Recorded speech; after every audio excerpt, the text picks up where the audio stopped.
रात के सन्नाटे में जब पूरा शहर सो रहा था, तभी इंदौर की एक शांत कॉलोनी में कुछ ऐसा हो रहा था जिसने पुलिस की नींद उड़ा दी। एक ऐसा ऑपरेशन जिसका नाम बाद में रखा गया, ऑपरेशन इंदौर। शुरुआत एक मामूली शिकायत से हुई। एक परिवार ने बताया कि उनके पड़ोस में रहने वाला व्यक्ति महीनों से बाहर नहीं निकला, लेकिन घर के अंदर हलचल लगातार बनी रहती थी। खिड़कियों पर हमेशा पर्दे, दरवाजा बंद और देर रात अजीब आवाजें। पहली नजर में यह मामला साधारण लगा, लेकिन जब पुलिस ने निगरानी शुरू की तो कहानी बदलने लगी।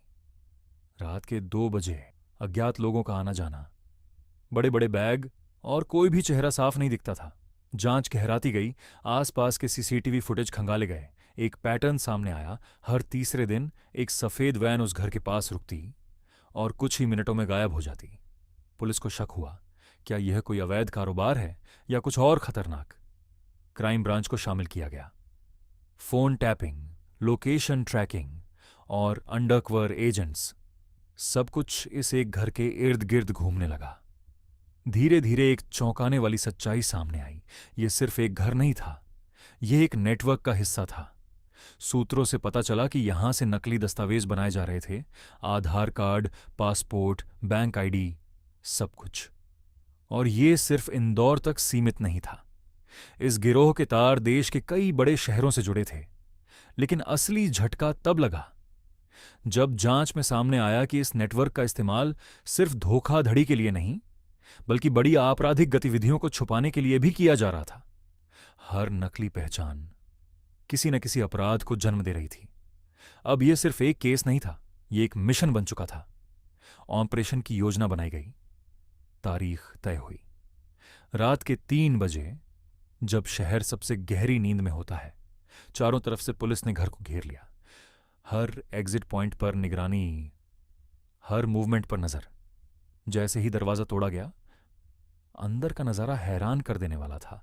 कमरे में कंप्यूटर, प्रिंटर और सैकड़ों नकली आईडी, दीवारों पर नक्शे, अलग अलग शहरों के कनेक्शन, और फिर एक गुप्त कमरा। उस कमरे में जो मिला, उसने इस केस को पूरी तरह बदल दिया। वहां सिर्फ दस्तावेज नहीं थे, बल्कि हार्ड ड्राइव्स में ऐसे डेटा थे जिनमें सैकड़ों लोगों की असली पहचान चोरी की गई थी। कुछ लोग जिनकी पहचान का इस्तेमाल अपराधों में हो चुका था, बिना उन्हें पता चले। पुलिस ने मौके से 3 लोगों को गिरफ्तार किया, लेकिन असली मास्टरमाइंड अब भी फरार था। पूछताछ में सामने आया कि यह नेटवर्क बेहद संगठित था। हर व्यक्ति का एक रोल था। कोई डेटा चुराता, कोई दस्तावेज बनाता और कोई उन्हें आगे सप्लाई करता। लेकिन सबसे डरावनी बात यह थी कि इस गिरोह का कोई चेहरा नहीं था, सब कुछ परतों में छुपा हुआ। ऑपरेशन इंदौर अब शहर से बाहर फैल चुका था। देश भर में रेड शुरू हुई, कई राज्यों में एक साथ छापेमारी, और धीरे धीरे इस नेटवर्क की कड़ियां टूटने लगीं। लेकिन हर जवाब के साथ नए सवाल खड़े हो रहे थे। कितने लोग इस जाल में फंसे थे? कितनी जिंदगियां किसी और के नाम पर जी रही थीं? और सबसे बड़ा सवाल, क्या यह सच में खत्म हो गया था या सिर्फ एक हिस्सा पकड़ा गया? महीनों की मेहनत के बाद आखिरकार मास्टरमाइंड को पकड़ा गया।